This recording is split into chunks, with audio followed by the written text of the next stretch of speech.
Hey guys, we got my friend here, Cade Silva of Range Home Buyers, and we wanted to just answer some questions that people always have about working with redevelopers, whether it be an entry level property or something more luxury.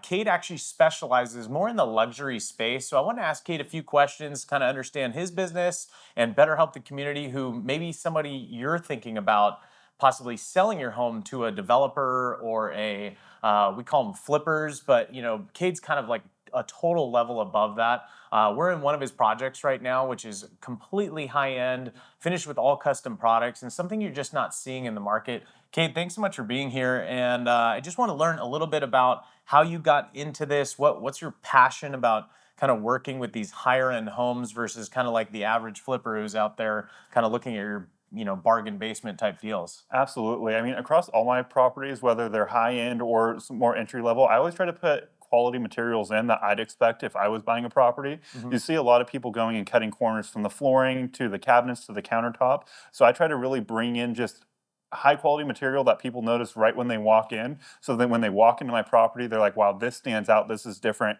This is the nicest flip or project I've seen in the last 3 months. I've been looking for property on the market. Sure, for sure. And what's awesome about your background is you started in residential sales, and that's still a very like core element of what you do. So you kind of understand what that higher end buyer is looking at. I know you got your start in La Jolla, Right. working with higher end clients, selling these big, beautiful homes. Tell me a little bit about like how you took that experience and morphed it into this higher end redevelopment process. Absolutely. I noticed like when buyers were coming through properties, the comments they would make, like, wow, look at the gaps in the baseboards. Wow, look at the cabinets. They look like they were bought at Home Depot. And just like all those comments when I started doing this, I kind of just made a chart and like, okay, what did everyone love? What did everyone not love? So when you walk in my property, it's every single detail matters. All my baseboards, there's no gaps throughout the whole property. All the screws and all the outlets and all the switches, they're all in the same direction. So when people come in, they're like, wow, Cade spent time and put passion and just the every single detail in the property. We try to make sure it's 100% lined up so when they come through, they don't have any doubts in what we did to the property. For sure, for sure. So your process when you go into a property, right? You really have to be the guy who looks 20 steps ahead, right? Mhm. It's not just the inside and the flooring and the paint. You have to look at the landscaping, the site. You have to look at if you're moving walls. Tell me a little bit about that. Like, how do you visualize? Like, what motivates you to go into a property and go, "I got this. This is what we're gonna do." Absolutely. So it's a full process. We have designers that come through and they look through the whole property. They give me 3 or 4 different floor plans to choose from. We move walls, we move outlets, we move everything to make sure it's all flowing correctly. The second thing is I always get agent's opinion. I've called you so many times like, hey, can you go walk this property and tell me if there's anything that you would change, a week before we list. On this property, you're like, hey, Kate, I'd change this and this about the landscape. We went and we did that. So it's just a collaborative effort through the whole process from beginning to end, from designers to my contractors to agents to really maximize every single thing we're doing in the property. So if somebody else was like, I really want to redevelop a property, like what would be like one or two things you would tell them is like something these are like non-negotiables, can't forget when you're developing a higher end property and trying to appeal to that more luxury consumer? What are some like non-negotiables you got to have in there? Floor plan has to be perfect. You want it to be open. You want to use quality material. Put good cabinets in. I prefer quartzite over quartz. A lot of flippers and redevelopers in this price point, they would put quartz in. It's a non-negotiable to put quartzite. Really, just those fine details because people buying $2.5, $3 million properties, $4 or $5 million properties, for the most part, they're not a first-time home buyer. Every once in a while, you'll run into that, but a majority of them, they've bought 2, 3, 4, 5 homes, and they know the difference between quality and not quality. So we always talk about wins and successes when we talk about people who redevelop properties. Nothing goes perfect. So Right. tell me a little bit about some oopses, some screw ups, some mess ups. Like Mhm. what has been like some challenges you've run into when redeveloping more luxury style properties versus maybe an entry level property? It's very easy to blow through a budget very quickly if you're not careful. When I first got started, I was notorious that I always went through budgets and I got into some pretty bad situations that could have went really bad, and luckily I got out unhurt.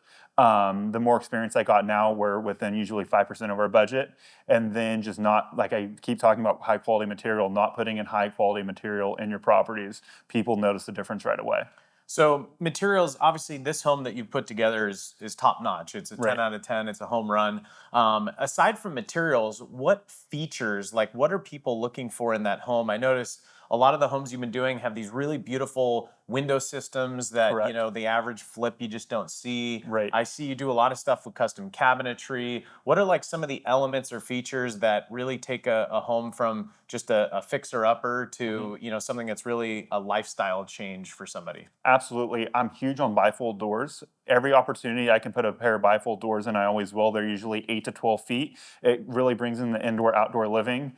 We'll always put new windows in unless the windows are a couple years old. A lot of people will leave the same windows in if they're 5, 6 years old. I don't want people to have any second guesses on the work I'm doing. Quartzite, we always put quartzite in, and over 1.5 million. Custom cabinets, Delta faucets. A lot of people would just go to Amazon and get the 55, They're terrible. $90 Yeah. faucet. We always spend a little bit extra money to make sure we're putting good systems in our properties. Now, 2025 has been a really interesting year, right? We've had a lot of flattening and some deceleration in certain markets. And for whatever reason, you seem to be keep looking at projects and finding the opportunity in them. What have been the changes you've seen in 2025 and that we'll probably see continuing going into 26 that have kind of shifted your mindset when you go look at a property and you go, hey, I can make this one work and I can't? What are the things that have kind of shifted this year for you? The biggest thing is the sellers, they're getting 2 to 3 offers from investors on every single property. What's happening is a wholesaler's coming in and locking it up way too high, and their sellers are getting left to dry. So then I'm coming in after the wholesaler loses the contract because they outbid me by 2 to 300,000, and I say, hey, Mr. or Mrs. Seller, I will close. Here's my track record of closing. I can close in 3 to 5 days. I don't play around. Here's a track record. And I'm getting a lot of really good properties that way because a lot of properties are falling out 2, 3, 4 times just because people are, whether they're inexperienced investors or wholesalers, outbidding everyone. So, being a high-end redeveloper, you always have a lot of money on the line on every project. What are some properties or types of properties or features about a property that you would just say, I'm not buying? It doesn't matter how good, what the deal is. Mhm. What are some non-negotiables for you? I'm not a big fan of condos right now. Mhm. Condos, there's a ton of issues with insurance, rising HOA fees, assessments.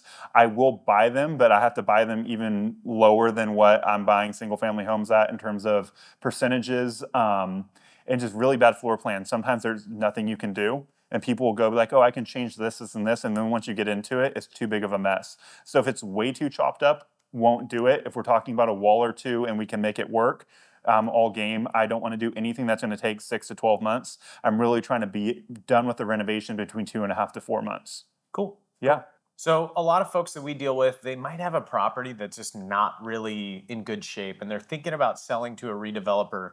What are some questions that they should ask that redeveloper to show confidence? I mean, I know you have a great track record, but some people in town don't. What are some questions that if I'm an owner, a homeowner, and I'm even considering this, I should be asking that person? well, one, they should hire a great agent like yourself that has their back, and then they can go and vet the redevelopers that are putting the bids on the property. You want to look at their track record and say, like, okay, how many properties have they bought in the last year, 2 years? You can go and look and see, okay, if they bought them on the market, how quickly did they close? Just to make sure that whatever they're saying that they will actually live up to, making sure there's no assignments in the contracts, and then just really making sure that you're not going under contract with a wholesaler, because a lot of wholesalers are posing as investors and they have zero intention on buying the property, and they'll go, and if they can't assign it to another buyer, they're just going to cancel on you. And a lot of Yeah. times sellers will have plans. They already have another property in escrow. They sold half their furniture and then they get canceled on day 29 of a 30-day escrow. Very true. Very true.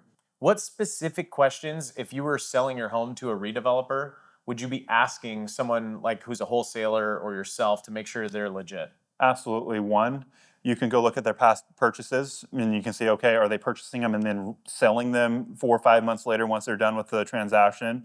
If there's an assignment clause, 9 times out of 10, that's a pretty good indication that, hey, what the intention is there. And three, what's their contingency period? On a property like this that's 2,300 square feet, I can do a 1 day contingency. Sometimes there's 0 day contingencies if I'm able to get in before. Most people that are experienced buying, especially in the higher price points, they don't need that long of an inspection period, especially between like 1.5 to $3 million. Right. It's pretty straightforward, right to the point. Cade, we love having fun. Now, And I know you do too. Right. What's your favorite part about being a redeveloper? Probably just the interactions with agents all day long. A lot of time it's just entertaining because agents are just entertaining people. Sure. So it's just the interactions. You never know what you're going to get every single day. It's always different. You never know how an agent's going to pick up the phone. Sometimes you hang up, you're like, what the heck just happened? Yeah, totally. So you've been doing this for a couple years now. What's your favorite project that you've done, the one you're most proud about? Currently, it's actually this one we're sitting in right now. This was just, it came out better than I could have imagined. This one currently is my favorite one we've done. That's awesome. Yeah. What's the wildest story you've had being a redeveloper, to date? This one here, we were really good about like being respectful to the neighbors and Sure. everything. And everyone always says how great the crew is. And one neighbor here just had a problem with what we were doing. She got upset with how I bought the property off market. She's just been nagging me the entire time. And I had about 30 guys here trying to get the house done like 2 days before we listed the property. I'm backing up the truck with a trailer full of trees, and she's sitting out there screaming at the top of her lungs at us. She's yelling at all my guys, and they're just like looking at her like I don't know what to tell. It was something out of a movie, and I have not experienced that before or since. Cool. Cade, thank you so much for your time here today. I really appreciate you sharing with us your passions about this project and how you brought it to life. If you're a homeowner and you're thinking about potentially selling to a redeveloper, reach out to me. I'm happy to connect you with the best in the business to make sure it's a seamless, easy process.